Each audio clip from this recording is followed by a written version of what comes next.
we got to do a better job rushing four. We can get pass rush with pressure, but you don't want to pressure all the time. I think we got to do a better job with four. Hello, Bucs fans. Welcome back to Real Bucs Talk. As you heard from Todd Bowles, the Buccaneers have to do a better job of rushing with four, and their pass rush has been a struggle over the years, and that is something they're looking to improve this offseason.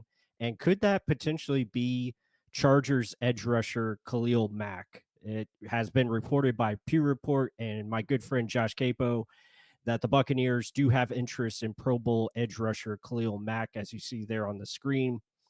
Does this make sense for the Buccaneers? We'll get into that. And what do we think of this move potentially? And let's kind of just break it down. And we're going to give you our thoughts on why this could be good and why maybe it's not the best of moves. So let's look at Khalil Mack. I mean, again, the biggest thing for him, I mean, ultra productive. I mean, this guy has been a great player for a long time. He's been one of the better edge rushers. Now he's had drop in production, as you see there, only 6 sacks last season versus 17 the year before. But he's been usually quite productive throughout his career. He's had double digits of sack seasons.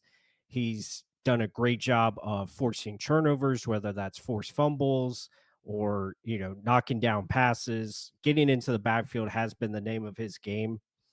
So the thing with him, and I put a tweet out earlier, obviously there's going to be questions surrounding him. Age is a factor. He's 34 years old. So when is that slow down? Has that, decline already started for him, or can he continue to provide good edge rushing and production for the Buccaneers? Maybe in a better situation, he'll have, you know, more talented players in the interior with Vita Vea, Kalijah Cansey, and Logan Hall, and you add in Yaya Diaby and Chris Braswell, who are up and coming as pass rushers. Braswell coming into his second year, Yaya going into year three. So that makes you excited about this potential move. I think he's a good veteran, good leader, and a guy that still has juice in his game, a guy that brings motor, constant effort, no nonsense type of dude that wants to win, obviously. And I think it could make sense from that standpoint. This almost could be like an Ndamukong Suh type of maneuver where you bring him in for maybe 1 to 2 year contract and see what happens and see what he can provide and maybe give you that boost you're looking for on the outside and help these younger guys develop and grow potentially and maybe ascend and take that next step. So from that standpoint, I wouldn't mind it. I think the biggest factor when you look at the Buccaneers and potentially signing Khalil Mack, it's going to come down to dollar and cents. It's going to come down to the contract and what will that entail. Because when you look at his season, I mean, from a PFF standpoint, he had a really good year. He graded out at 90.4. That was fifth in edge rushers. I believe he was, 79.9 pass rush grade, and he had an 88 run defense. So he's always going to be good against the run. That's been pretty much his floor there. He's been a solid run defender throughout his career. And then the pass rush, I think he still provides that explosiveness, not as much as he has in the past, but he still brings juice off the edge. But you have to worry, with the age, does that start to decline even more? Does it start to take a downward trajectory? But I think for what the Bucs need, and that is someone that can win 1v1, and I think he does offer that.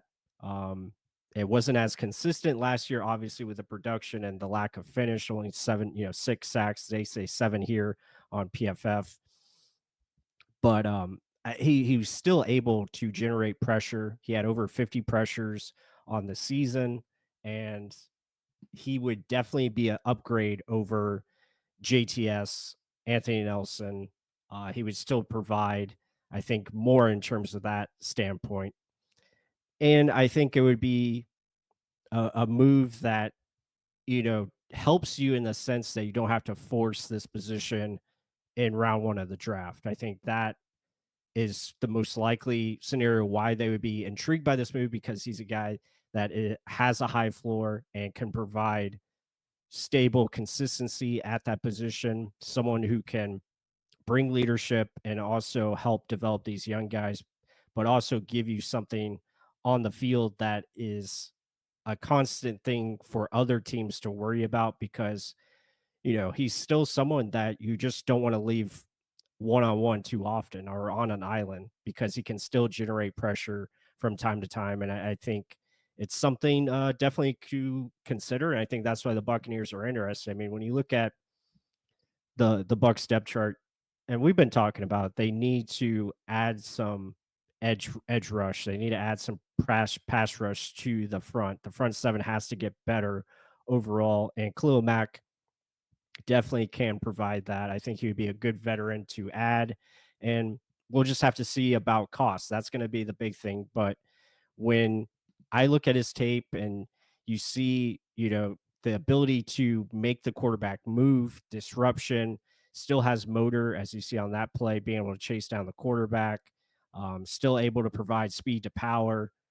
There's still a lot to like about his game, an ability to continue to affect the backfield. I think that's the biggest thing, and still has good change of direction, good burst off the line, being able to fight and force quarterbacks to make, off schedule throws or unbalanced throws. So, not saying he's going to be a elite player, but he still offers a very good pass rusher that can still be very capable. So I don't mind this move at all. I think it would be definitely intriguing and someone that could bring a more consistent presence back there for the Buccaneers. Yes, it's a big name. Yes, it's someone that has, history and obviously able to knows how to get to the quarterback. Like he understands pass rush. And I think that's important to have on your team. He's not going to, I don't think he'll be like the instant savior or pass rush is solved, but he can raise the floor of this defense and make them better overall. And I think that's huge. Like you want to get players like that that can help you and make you better. And signing a guy like Khalil Mack won't stop this team from making additional moves. They can still go out and add free agents at other positions as well. So I think you have to take that into consideration. So yeah, this is exciting. It's exciting not only because, like I said, he's a big name, and he can bring just a that constant professional at that position, also bring some toughness into the front. He's been pretty consistent as far as being on the field, which is good. The last, all his time with the Chargers, he hasn't missed many games, only missed one game last year. So he's been pretty consistent in that standpoint. And I think it would be a very solid move. And what it's going to come down to, like I said at the beginning, is costs. Like cost is going to be the big factor here that they're going to have to look at. But overall, I don't mind it. I think it would be definitely an improvement on what they had last year. With that said, I still believe they should go out and invest into that position, whether it's through the draft or maybe another free agent signing as well. I would expect this would be their free agent addition at the edge spot, and then they go into the draft and they draft someone in addition to this just to have that position kind of hedged where in case Khalil Mack does fall off, you have an up and coming rookie that can come in and provide some spark as well. So yeah, I mean, definitely interesting to start the offseason as we get closer to free agency. It's going to be what a whirlwind of days coming up with free agency only about 8 days away. So a lot more news I'm sure is going to come out as we get closer and we'll see what happens. But hope you guys enjoyed this video. Be sure to hit the like button. What do you guys think of potentially adding a free agent like Khalil Mack? Obviously a big name, should get a lot of fans excited, but what can we expect if this does actually take place and happen? It should be a lot of fun to see how it all shapes out. But with that said, until the next one.